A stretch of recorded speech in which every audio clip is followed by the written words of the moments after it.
Hello সবাইকে, সবাই কেমন আছেন? আশা করি সবাই খুব ভালো আছেন। আমার পেজে সবাইকে স্বাগতম।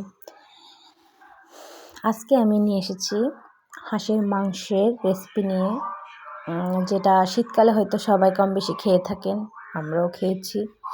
তো আমি বন্ধুদের মাঝে শেয়ার করলাম যে আমি কিভাবে রান্নাটা করি। তো সবার প্রথমে আমি পেঁয়াজ, আদা বাটা, রসুন বাটা, তারপর টমেটো, তারপর কাঁচামরিচ বাটা, ধনিয়া বাটা, জিরা বাটা, আমি আবার এখানে গরম মশলা বাটা দেই। তারপর দিয়েছি গোলমরিচ বাটা, 2-3টা গোলমরিচ আমি বেটে দিয়েছি। তারপর আমি এখানে দিয়ে দেব গুঁড়া মশলা, যেটা হচ্ছে মরিচের গুঁড়া, হলুদের গুঁড়া, তারপর হচ্ছে লবণ। তারপরে আমি এখানে দিচ্ছি 2টো তেজপাতা দিয়ে আমি মাংসগুলোকে মেখে কিছুক্ষণের জন্য রেখে দেব।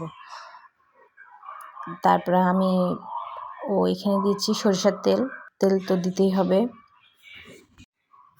আমি সবসময় চেষ্টা করি যে মাংসগুলো মেখে কিছুক্ষণ রেখে দিই, কমপক্ষে আমি 20 মিনিট রাখার চেষ্টা করি, আর তার বেশি হলে তো ভালো হয়। তো সময় না থাকলে অল্প কিছুক্ষণ রাখি, আর সময় থাকলে তো একটু বেশিক্ষণে রাখি। তো আমি এখানে মাংসের সাথে দেওয়ার জন্য আলুগুলো ভেজে নিয়েছি, তারপরে দিয়েছি এখানে তেলে দিয়েছি পেঁয়াজ। আর যেহেতু আমি মাংসের মধ্যে অনেকগুলো পেঁয়াজ দিয়েছি, তাই জন্য আমি এখানে অল্প করে পেঁয়াজ দিয়েছি। তারপরে আমি এখানে তেল দিয়ে মেখে রাখা মাংসগুলো দিয়ে ভালো করে কষিয়ে নেব। হাঁসের মাংসের টেস্ট আসবে ভালো করে কষালে।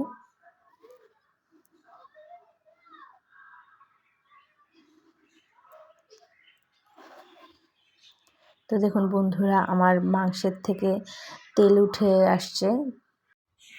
আচ্ছা বন্ধুরা, বলুন তো আপনারা কে কে হাঁসের মাংস খেতে ভালোবাসেন? আমি তো খুব ভালোবাসি খেতে। তো দেখুন বন্ধুরা, আমার মাংসটা অনেকক্ষণ কষানো হয়ে গেছে, আমি আরও কিছুক্ষণ কষাবো। তারপরে আমি দিয়ে দিচ্ছি ভেজে রাখা আলুগুলো দিয়ে আমি আরও কিছুক্ষণ কষাবো।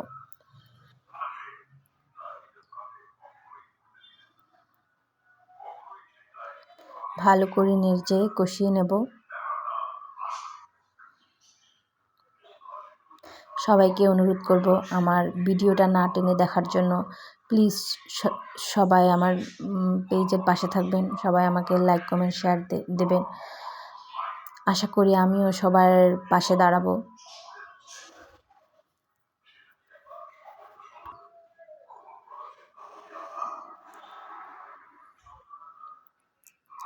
আমি মাংস অনেকক্ষণ কষিয়ে নিয়েছি,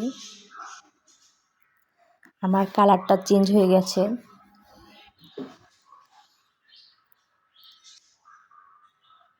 দেখতে কেমন হয়েছে অবশ্যই জানাবেন।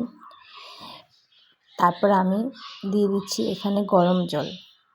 হাঁসের মাংসে গরম জল ইউজ করলেই ভালো হয় ঠান্ডা জলের চাইতে। তো আমি এখানে বলক আসা পর্যন্ত অপেক্ষা করব। তো দেখুন বন্ধুরা, আমার মাংসটা হচ্ছে।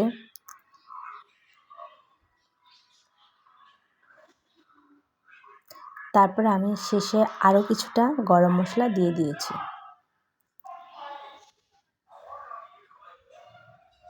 আমার মনে হয় হাঁসের মাংসে একটু বেশি মশলা লাগে, না হলে বাজে স্মেল আসে। আমি তো একটু বেশি মশলা দিই।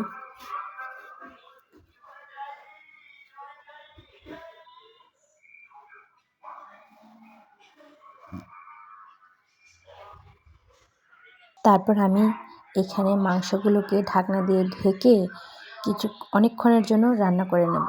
তো দেখুন বন্ধুরা, আমি প্রায় 15 মিনিটের মতো একদম কম তাপে রান্না করে নিয়েছি।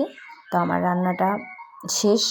তো দেখুন বন্ধুরা, আমার রান্নাটা কেমন হয়েছে আপনারা অবশ্যই জানাবেন, আর সবাই ভালো থাকবেন।